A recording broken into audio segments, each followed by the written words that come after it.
அன்பர்களே, இன்று ஆனி திருமஞ்சனம் நடைபெறுகிற நாள்.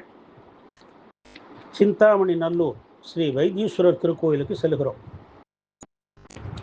விழுப்புரம் திண்டிவனம் தேசிய நெடுஞ்சாலையில் விழுப்புரத்திலிருந்து சுமார் 6 கிலோமீட்டர் தொலைவில் முண்டியம்பாக்கம் அடுத்து உள்ள சிந்தாமணி நல்லூரில் இந்த கோவில் உள்ளது.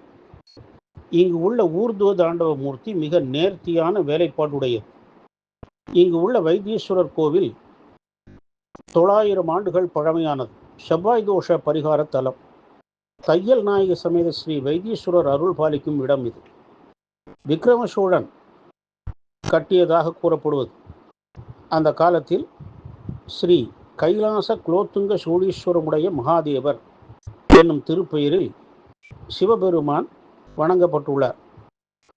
குலோத்துங்க சோழனின் மனைவியும் விக்ரம சோழனின் தாயாருமாகிய மதுராந்தகி என்னும் தின சிந்தாமணியின் நினைவாக தின சிந்தாமணி நல்லூர் என ஊர் அழைக்கப்பட்டது.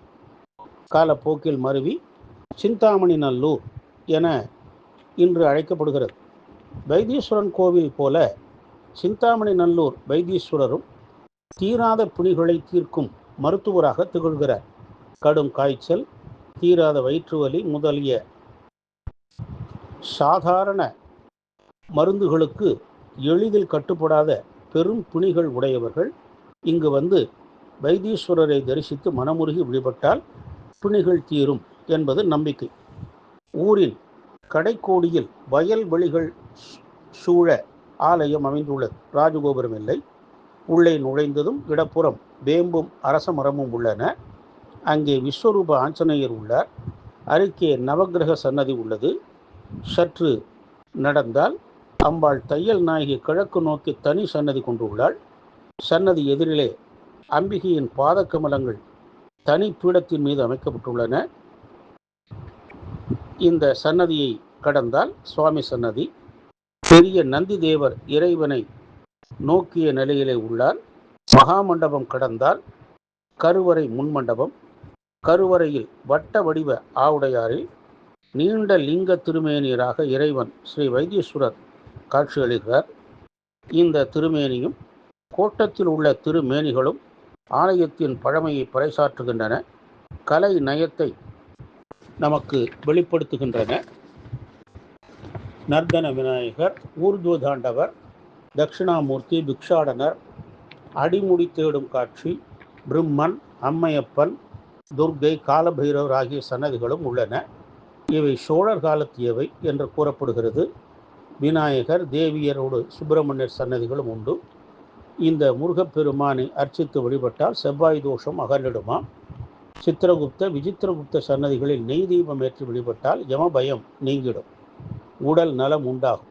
தலவிருட்சம் மகிழ மரம், தீர்த்தம் ஊரல் குளம். மகாலய அமாவாசை நாளில் தையல் நாயகி அம்பாளுக்கு அன்னாபிஷேகம் நடைபெறுவது இங்கே தனி சிறப்பு. இவரை தரிசித்தால் சகல சௌபாகியங்களும் உண்டாகும். இங்குள்ள வில்வ மரத்தின் தொட்டில் கட்டி சுவாமி அம்பாளை முறைப்படி வணங்கினால் மகப்பேறு கிட்டிடும். தைப்பூசத்திற்கு மறுநாள் நடைபெறும் இடும்பன் பூஜையில் படைக்கப்படும் உணவை உண்டாலும் மகப்பேறு கிட்டிடும் என்பது ஐதீகம். பிரதோஷம், பௌர்ணமி, ஞாயிற்றுக்கிழமை, துர்கா பூஜை, கார்த்திகை சோமவாரம், மகாசிவராத்திரி, அன்னா அபிஷேகம், தைப்பூசம், பங்குனி உத்திரம் போன்றவை இங்கு விழா நாட்கள். இங்கு ஒரு சித்தரின் ஜீவ சமாதி உள்ளது. பௌர்ணமி நாளில் இவரை வழிபட்டால் பூர்ண நலம் கிடைக்கும். நோய்களை நீக்கி ஆனந்த வாழ்வு அளிக்கும் சிந்தாமணி நல்லூர் ஸ்ரீ தையல் நாயகி சமேத ஸ்ரீ வைத்தீஸ்வரரை வழிபட்டு நல்லருள் பெறுவோமாக. ஓம் நம சிவாய.